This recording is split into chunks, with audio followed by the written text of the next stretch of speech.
एक बार धनिया की दुकान के आगे एक बड़ा सा मॉल खुल जाता है और सब लोग धनिया से कहते हैं कि बेटा धनिया अपनी दुकान बंद कर लो। वो बड़ा सा मॉल सारे कस्टमर्स को रिझाने के लिए बाहर एक बड़े बड़े बोर्ड पे लिख देता है शुद्ध घी केवल 500 रुपए किलो। धनिया अपनी दुकान के आगे बोर्ड लगा देता है शुद्ध घी 400 रुपए किलो। मॉल वाले लोग धनिया पे हंसने लगते हैं कि बेटा हमारे सामने कब तक टिकोगे। मॉल वाले बोर्ड लगा देते हैं शुद्ध घी 300 रुपए किलो और धनिया पे हंसने लगते हैं। धनिया अपनी दुकान पे बोर्ड लगाता है शुद्ध घी 200 रुपए किलो। सामने वाला मॉल बोर्ड लगाता है शुद्ध घी 100 रुपए किलो और पूरा शहर आके उनसे घी खरीदने लगता है। मॉल वाले लोग धनिया से कहते हैं देखा धनिया, अब तुम कितने रुपए किलो घी बेचोगे। धनिया ने उसे बताया मैं तो घी बेचता ही नहीं हूँ। जब पूरे शहर के लोग आपके दुकान पे घी खरीदने आते हैं और आपकी दुकान पे उन्हें घी नहीं मिलता तो वो मेरी दुकान से बहुत सारा सामान ले जाते हैं, तो मेरी सेल्स तो 5 गुना बढ़ गई है।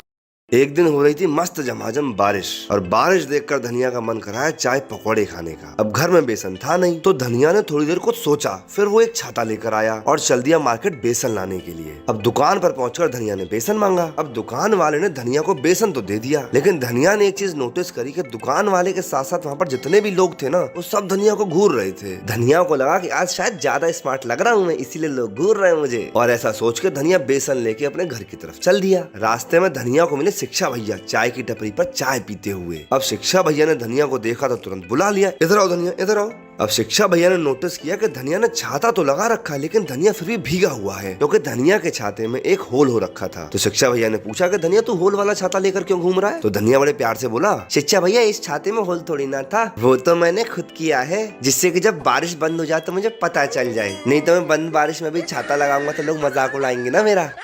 एक बार एक किसान ने जेल में बंद अपने बेटे को एक लेटर लिखा। बेटा जब से तुम्हें फर्जी केस में जेल में डाला गया है तब से बहुत अकेला पड़ गया हूँ। तुम्हारे बिना मैं खेत भी नहीं जोत पा रहा हूँ। सोच रहा हूँ पैसे देकर किसी और से जुतवा लूँ, पर मेरे पास इतने पैसे भी नहीं हैं। अपने पिता का ये लेटर पढ़ के वो लड़का थोड़ा घबरा सा जाता है और तुरंत ही वो भी अपने पिता को एक लेटर लिखता है। पिताजी जब तक मैं बाहर ना आ जाऊं अपने खेत को बिल्कुल मत जोतना, क्योंकि मैंने चोरी के सारे पैसे खेत में गाड़ के छुपा रखे हैं। अब किसान को ये लेटर देने से पहले पुलिस भी ये लेटर पढ़ चुकी थी, इसीलिए लेटर के साथ साथ पुलिस किसान के पास जेसीबी लेकर पहुंची थी। थोड़ी ही देर में पुलिस ने सारा खेत खोद डाला, लेकिन उनको 1 रुपया हाथ नहीं लगा। इसके बाद किसान पुलिस वालों के पास आया और उनको एक लेटर देते हुए बोला कि ये लेटर मेरे बेटे को दे देना। किसान के वापस जाते ही पुलिस वालों ने तुरंत वो लेटर खोला। उस लेटर में लिखा हुआ था थैंक यू बेटा, जेल में बंद होने पर भी इतनी हेल्प करने के लिए।